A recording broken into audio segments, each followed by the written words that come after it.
Good afternoon. My name is Mark Johnson. I am Managing Director of Interest Rates within the ATB Capital Markets platform. This week, the Bank of Canada meets on Wednesday to make a decision on interest rates, whether or not to cut again. And there has been so much debate and so much interest from our client base about this. We thought we'd get the gang back together again. And I'm joined today by our Chief Economist Mark Parsons. Always a pleasure to see you, Mark. Where are you coming from? I'm in Edmonton today. In Edmonton, excellent. Head Yes. office, excellent. Yeah, I'm in Toronto today, so we're all over the country, as we always are.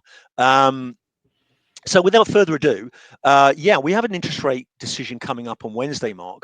The market's priced about 33% probability of a cut of 25 basis points, 66-ish probability that they'll take a pause. What are you thinking about that? It's curious to me because why would the Bank of Canada cut on Wednesday? What we see coming out in the survey data is that businesses are more concerned about a recession here in Canada. Yes, we had a lighter touch on tariffs than many were expecting on the so-called Liberation Day, but we have more global headwinds. So now concerned about global growth, potential U.S. recession. So the backdrop for Canada, at least with their trading partners, has gotten weaker. Less concerned about the direct impact of U.S. tariffs on Canada than we were before. But to me, this is potentially less upward pressure on inflation from counter tariffs if we don't go, unless we go more than dollar for dollar, and still a pretty weak growth environment. This, to me, suggests that the Bank of Canada should look towards cutting on Wednesday to get in front of some of these headwinds as a bit of insurance policy.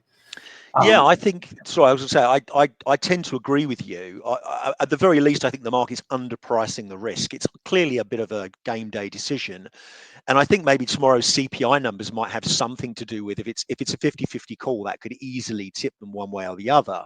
But I'm sort of with you that to me, I don't see the rationale for waiting. I know people say, well, we'll see what happens with tariffs, see what happens with data. But to me, the window's there now. What I read from other, our sort of peers on the street is, well, they probably should pause but cut at the next meeting. If you're absolutely adamant that you're going to cut in 6 weeks, I don't know why you wouldn't cut now. But what data are you looking for? That's the question. So absolutely, the market's pricing in the June cut, or a lot of people say, well, they're gonna pause here and then go in June. So what are we going to learn between now and June? Like we know the inflation print tomorrow is going to be elevated.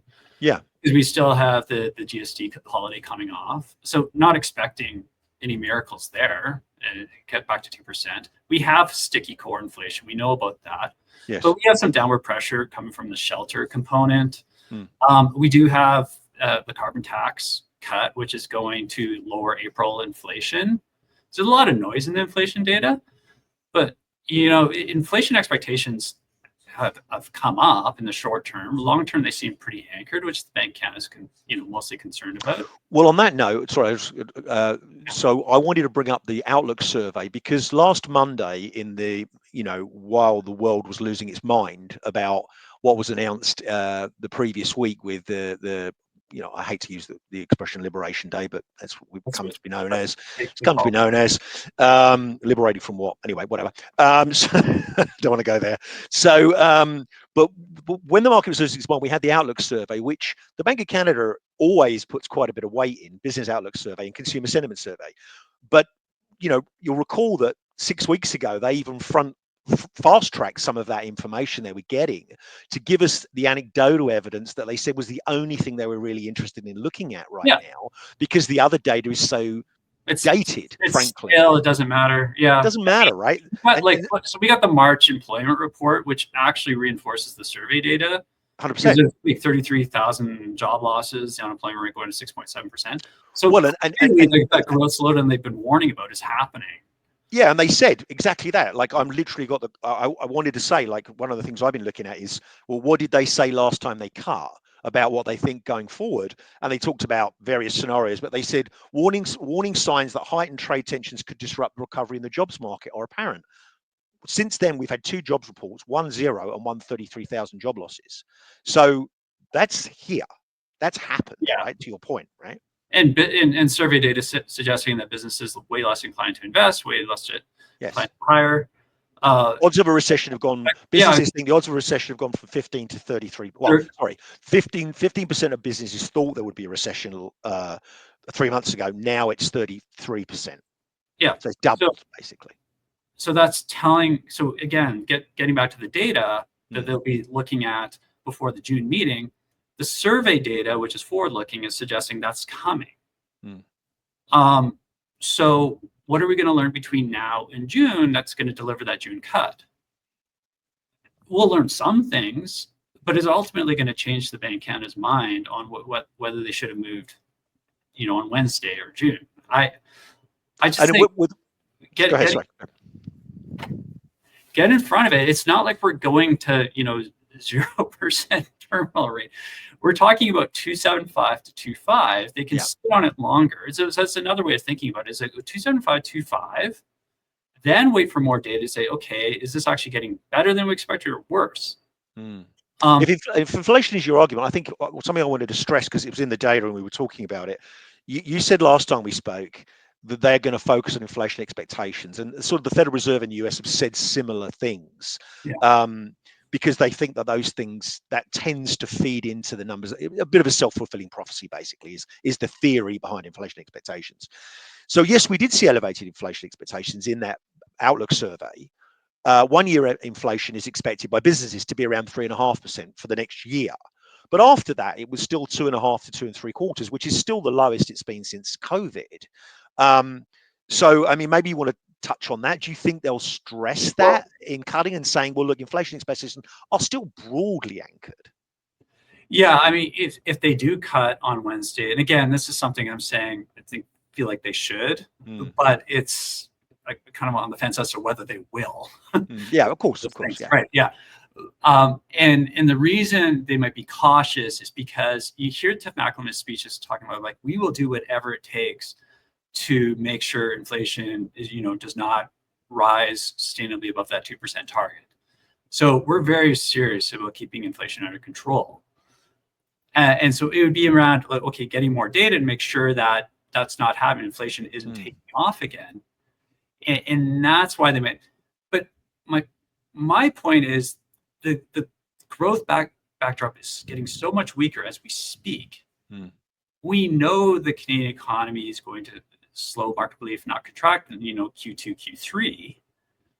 Q3. Inflation, we've always said that the Bank of Canada is looking at, will tolerate a temporary increase in inflation as long as long-term expectations remain anchored, or medium to long-term, meaning that everyone in the market believes that they're going to do their job and get to 2%. Then I do think they can see through some of these short-term inflation pressures, especially if the counter tariff impact isn't as big as they originally thought. Because remember when they ran the January scenarios, the first one they ran was 25% tariffs and full counter tariffs. Yeah, much more inflationary. Yeah. However, that brings us to, I think, the second part of the conversation, which is not just what they do tomorrow, what do they do over time, which ultimately is more important. And what does the end of the cycle look like, or the terminal rate, as we like to call it? A bit of information here. A week ago, we had a terminal rate in Canada of 2%. We thought we'd get another 3 cuts over the next year. And in the US, 2%, and in the US, 3%. So we'd get, about 5. Now, since in the last week, because of what you said about this being looking like there's going to be a somewhat of a lighter touch, at least where Canada and the US and tariffs are concerned, the Canadian market's actually backed that out by about 37 basis points. So right now, our terminal rate is about 237. In other words, 1.5 cuts from here. The US is only backed up 22, so still basically 4 cuts from here, 322 terminal rate.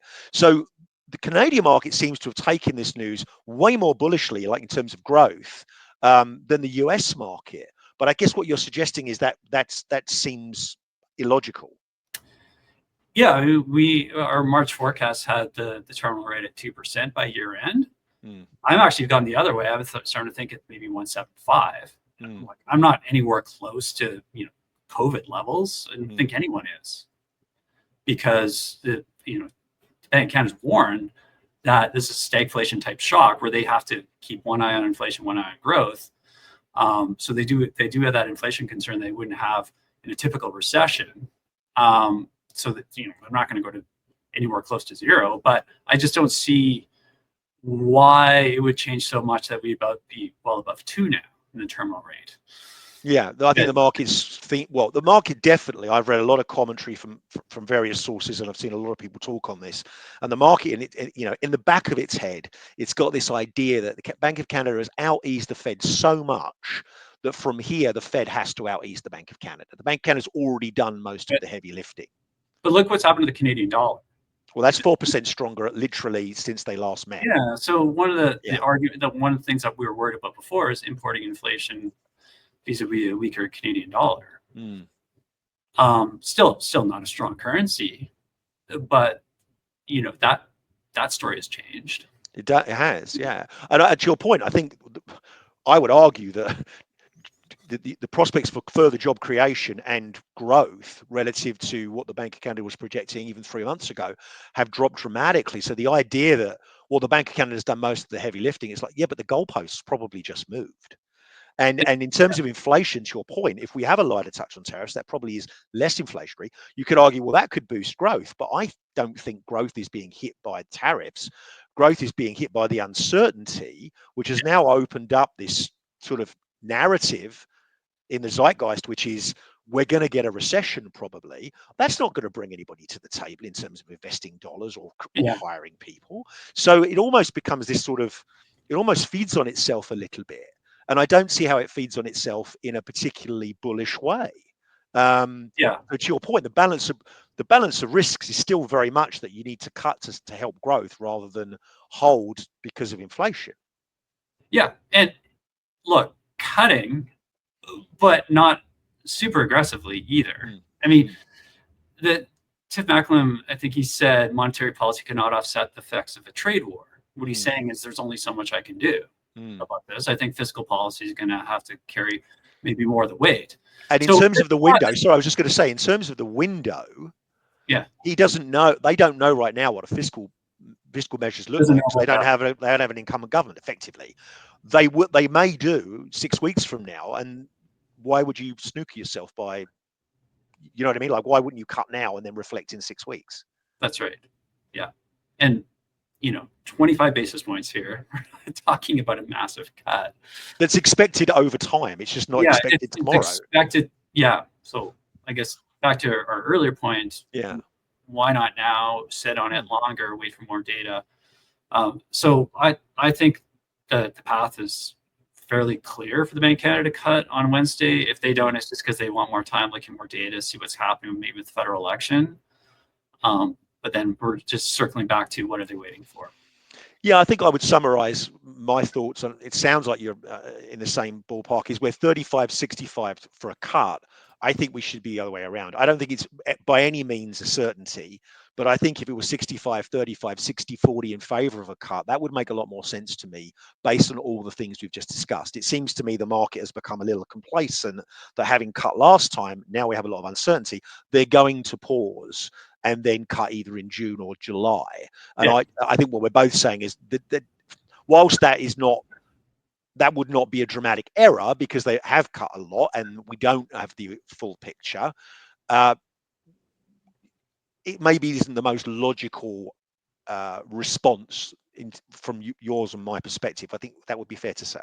Yeah, I mean, is it an inflationary rate cut? If they cut on Wednesday, is that going to feel inflation? Well, given that we're just going through, we're in the early stages of a downturn, more slack in the labor market, all these downward pressure from growth, that's not inflationary. Well, interesting in terms of, go ahead, please. Sorry. No. So you're getting back to the whole tariffs thing, right? So that the tariffs are, but if the counter tariffs are lighter than we thought, then I guess you have more globalized inflation that we could feel the effects of. But I think I think they you should just go ahead. Yeah, and I think I agree with you. And I also think one final point. I think this economy is one that needs to reinvent itself to some extent, and I think we all know that's going to be hard. We did a survey in the oil and gas patch in the last few weeks, and the feedback we were getting as a company is yes, we're fully on board, but it's harder than you think to just create new markets within Canada and just change from going north, south to east, west. So costs of capital become a thing. And what we're seeing in the US, and everyone would have written about it, is one of the things that's with the market being spooked by what's going on in the White House is actually bond yields have been rising. And they've been dragging Canadian bond yields higher, which is actually increasing costs of capital and blowing out credit spreads. At some point, you do have to pay attention to that and say, I need to put a floor on funding so that at least I can kind of rein in that. You wouldn't have expected mortgage rates to go up in the last few weeks. You wouldn't have expected borrowing rates to go up in the last few weeks with stocks plummeting and recession odds rising, but they have been. Right. Yeah, exactly. And I think you touched on really the big challenge in Canada is we're talking about interest rates and whether they're going to move by 25 basis points or not. Yeah. But like, okay, when are we going to get that rebound in investment that we're waiting for even before the Trump trade war? Right. It feels like you need to push people into it, right? Yeah, You need to make it affordable. The Bank of Canada talks about these structural challenges in Canada, like productivity thing, the investment thing. That's not going to be solved by the Bank of Canada cutting rates, right? So I think whether we can access overseas markets, build the infrastructure to get it there. So I really feel like something else has to happen, whether it's internal trade barriers or something something more structural here. This and I almost get the sense listening to the speeches that it's kind of like, yeah, we did a lot during the inflation battle. We got inflation back to around 2%, and now it's a bit of a over to you. Yeah. I think that's definitely the case. But to your point, if the bar is moved on growth a little bit, and they are expected to continue to cut at some point this year, why you wouldn't take the opportunity now? Why not cut? Yeah, but like, are these lower rates going to drive a cyclical rebound in consumer spending and get the housing sector hot again? Like, not immediately, see it, but they don't hurt. They don't hurt. No, that'll help, right? It'll cushion the impacts. And at some point, you do have to be seen to be doing. We were worried about that before, just to go rewind the clock a little bit, right? Like, if they cut too aggressively, like, whoa, you think about growth being inflationary and people taking on too much debt and all that. Are we as concerned about that right in the current environment? I don't think so. I agree with you. And at some point, what are the optics of being seen to do as much as you can to help if you think that the situation is pretty severe? Yeah. So it'll be fascinating. We've got CPI tomorrow. That may or may not be a deal breaker, although, as you said, I think we're expecting the number to be on the higher side anyway. Yeah. We've got a monetary policy report we shouldn't forget. They've got a big, thick document that they publish alongside this meeting this time. So they've got plenty of opportunity to explain their thinking. I think that helps dramatically. And Mark, on that, I had the fortune of attending Macklin's speech in Calgary, and the theme was uncertainty. I think he used the word uncertainty 35 times, counted afterwards.